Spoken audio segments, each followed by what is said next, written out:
Hey everyone, I'm at Thunderworks Games booth here with Tim, and he's gonna give us a little bit of an overview of Cape May, which is one of their new games coming out, which one of 3 that will be coming out very soon.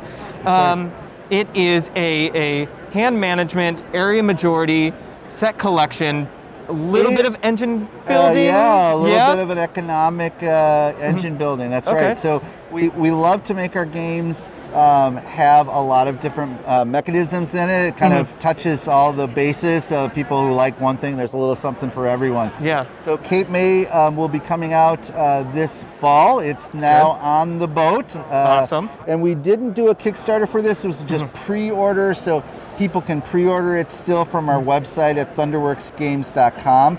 It plays up to 4 players, and there is a solo mode because all of the Thunderworks games have a solo mode to play them as well. Yes. It takes place in Cape May, New Jersey, turn of the century. Cape May, New Jersey is a seaside resort town, kind of the Atlantic City before Atlantic City. Sure. So it was a place where people would go to bird watch and just relax on the seashore. You play a business person in Cape May, New Jersey, and your goal is to develop the seaside resort by building businesses and building Victorian houses, because Cape May is known for its beautiful Victorian houses, and your businesses are what give you the income to be able to develop buildings. And the Victorians are what score you the points at the end of the game. So there's a bit of area majority, so you're trying to build in one of the 4 zones. So just like in real estate, there's the cheaper real estate that's farther away from the seashore, and as it moves into the grass, the dirt, and the sand, the bigger points come when you go down to the seashore and build. So on your turn, you get a choice of 3 actions from a list of 6 or 7 of them. You can move, and the movement is all with cards. So you have a deck of movement cards 1 through 7, and you play a card to move around the board. And there are one-way streets, so you can't just move freely about. You may get into a neighborhood where now you're stuck and you can't get back. So that's good. And once you play those cards, they're out of your hand until you take an action to bring them back into your hand. So you have to manage that. There are squares where you can land, where you will collect bird tokens, because bird watching is very one of the pastimes in Cape May, New Jersey, because it is a migratory stop. So we have all of these bird tokens. So you would reach into the bag and draw out these beautiful birds. So there's seagulls and all sorts of different birds. I'm not an ornithologist, so I can't tell you what all the birds are, but you're trying to collect a set of birds, so you want to get different kinds of birds into your hand. At the end of the game, you score points on each of those different sets that you have. The other way that you can earn points is, as I said before, to build the Victorians, to have the Victorians closer to the seaside is worth more points at the end of the game. There's also event cards, which are historically correct. At the beginning of every round of the season, an event comes out. So something like a mosquito plague that causes tourists to leave, so you earn less income, or a hurricane that you have to get rid of movement cards in your hand, so it puts you at a disadvantage. At the end of the season, depending on the income that you earn by building businesses, you collect that money, and that will allow you then to build more Victorians, which give you more points. So kind of the balance between those 2 things. So this, like I said, will be out. We'll probably have it at PAX Unplugged. And it'll be hitting retail probably November, early December. And there is a pre-order now going on our website. On their website. I love how thematic this really is for this whole game. And did the designer live in Cape May and kind of where he got the inspiration for this? Yeah, that's a great question. So Eric Masso, the designer, he's a first-time designer. This is his first big design. Grew up visiting Cape May with his family, and so that's where the inspiration comes. And we did our best to try to really keep it historical. So all the events in it are true events. There's one in there, a great fire. There was a fire that burned down lots of houses.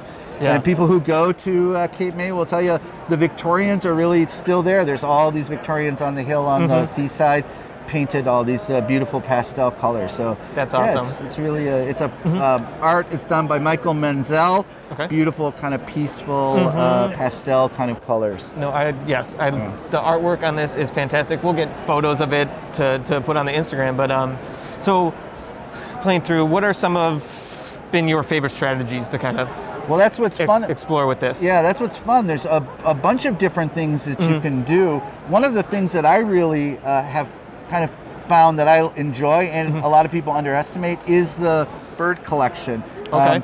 There are some secret objective cards that you get at the beginning of the game. Sure. And there's one in there that gives you some pretty good points by collecting the most birds. Yep. And often that one will be enough to kind of push you over the top.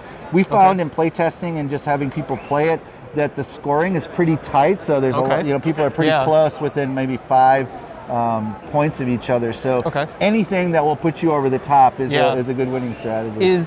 Is kind of the points a bit hidden, or like can you really see how close it is throughout the whole game, or is there going to be something at the end that maybe puts someone ahead that you don't even quite realize because you're so focused on your own board? Or? Well, there's some of that you're not really scoring until the end of the game, but you can start to see because you know who has the most Victorians in certain areas or certain buildings, so you can kind of get an idea about where points are going to be. Sure.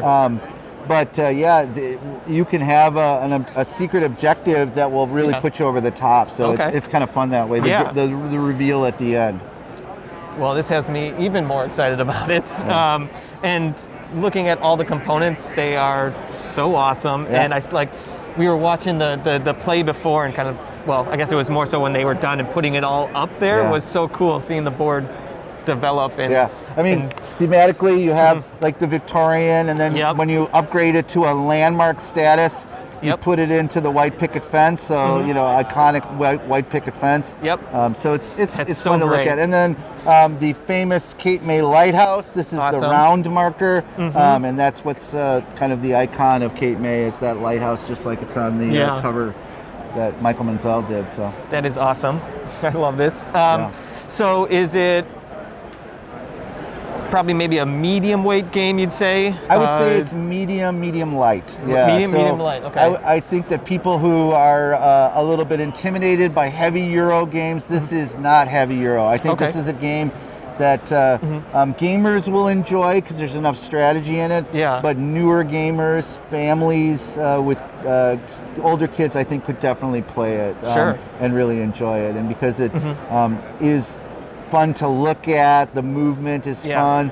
I think everybody will have a good time playing it. Sure, and so it's probably on the box, but what is the average play time for it? We are saying about 60 to 120, but I think realistically, it's usually, with a 4-player game, it'd be 60 to 90. The season, the rounds go pretty fast. If you have a player that needs a little bit more time to decide, it might be a little longer. But it moves pretty quick through the year, and the game ends when the season finishes the winter season, and everybody has final scoring. And where would you say, on a scale of it will say 1 to 10, where's some of that AP come in? Is it a lower AP one, or maybe a little higher one? I would say it's probably medium. I don't think there's a lot of choices that people kind of get locked into, figuring out what I'm going to do. Because you have a limited deck of movement, I think that makes it a little easier to choose it as well. People who are thinking 3 or 4 turns down in the future, there's limited choices, so I don't think you're really going to be thinking too much about that. But the strategy comes in where you're going to move and the way you're going to go. Because of the one-way streets, if you're thinking, I want to really get down to the more valuable real estate by the seashore, how do I get down there? But because you can only build an upgrade when you are adjacent to your building, you got to kind of plan ahead. Because if I get down here and I want to come back up to another building, it's going to take a while because of the one-way streets and the limited movement. Right. Okay. Yeah, I mean, We've been playing a lot more of that medium, lightweight, as we don't have a lot of time. So this seems like perfect, fits right in there. I think so. For when it does. It's like you don't have to wait around for people doing AP, right? It Yeah. just seems like a game that can kind of keep flowing, and which is really nice. I And like that a lot. I think it fits well into a game evening where you're going to play maybe 2 games and then a short game. I think this would be perfect in that. Yeah. Awesome. Well, thank you so much for the preview of this. You're I mean, welcome. we're going to be doing it. Talk less, but not so loud. So yeah, I mean, I'm pretty sure I'm going to be pre-ordering this one. This one looks fantastic. And kind of before we wrap up here, though, we actually played just Cartographers yesterday with Paula at her Things Get Dicey, and we're like, all right, well, while we're over there, we're picking this up now too. It was both of our first time playing, and yeah. So everyone check the go over the other ones, the other 2 that are coming out recently. Yeah, Cartographers Heroes is the successor to Cartographers. It is a standalone game that I'm calling Cartographers 2.0. It's more of what people love about Cartographers, more edict cards, more the Explorer cards, but it adds 2 new elements that are fun. The monster ambush cards now have ongoing effects, so that not only do they just give you negative points at the end of the round, but they also continue to spread at the end of the season and doing more damage. So in order to stop the monsters, we've also introduced the Heroes cards, hence Cartographers Heroes, that allow you to slay those monsters. So you can draw your hero out on the board and it will destroy the monsters that are in certain configurations, just like on the Explorer cards. So that one's also hitting shelves in the fall as well. So people should see that November, December in their local stores, and it's always available on our website as well. The other big one that, of course, everyone's been waiting for is Role Player Adventures. Giant box, the culmination of the Role Player line of the Role Player universe. A big campaign game. That'll be out this fall as well. And is it the one that you start with Role Player and kind of develop a character and then go through? Is that the one that I believe? That's absolutely right. You can take your Role Player character that you created in Role Player and play through monsters and minions and fiends and familiars, take it into the campaign and play it that way as well. Or you can just take one of the pre-generated characters or create a new one from scratch. There are 12 storybooks in the box. So right out of the box, 12 storybooks. Each storybook will play it at 2 to 3 hours. So you do the math, 12 storybooks, 3 hours each. There's a lot of content in there. You can play that campaign with your group. And what's also nice about it is you can add or subtract people. So if you have somebody join you, you can just throw them into the party, give them a pre-gen, and at the end of that adventure book, you can take them out, but your core group can continue to level up, get new stuff. Well, that's really awesome. And that'll be same thing, also hitting, that was a Kickstarter, so that'll go out to backers first, and then we'll be in retail by fall as well. And if for those who haven't played Role Player, it's basically a role to build up a character, your basically D&D character, right? It's dice drafting. Dice drafting, yes. And so then, what he was saying, you actually take that character into this new game to play an adventure, which seems really cool. Excited to see this one. So it's a big end of the year for us. We spent a lot of last year working hard to get these games ready to go. As soon as they hit the shore, we're going to have them rolling out, and we are excited for people to get to play more of the Cartographers, this great new lightweight Euro game that we have coming out, and then of course the giant Role Player Adventures. So, and more to come in 2022.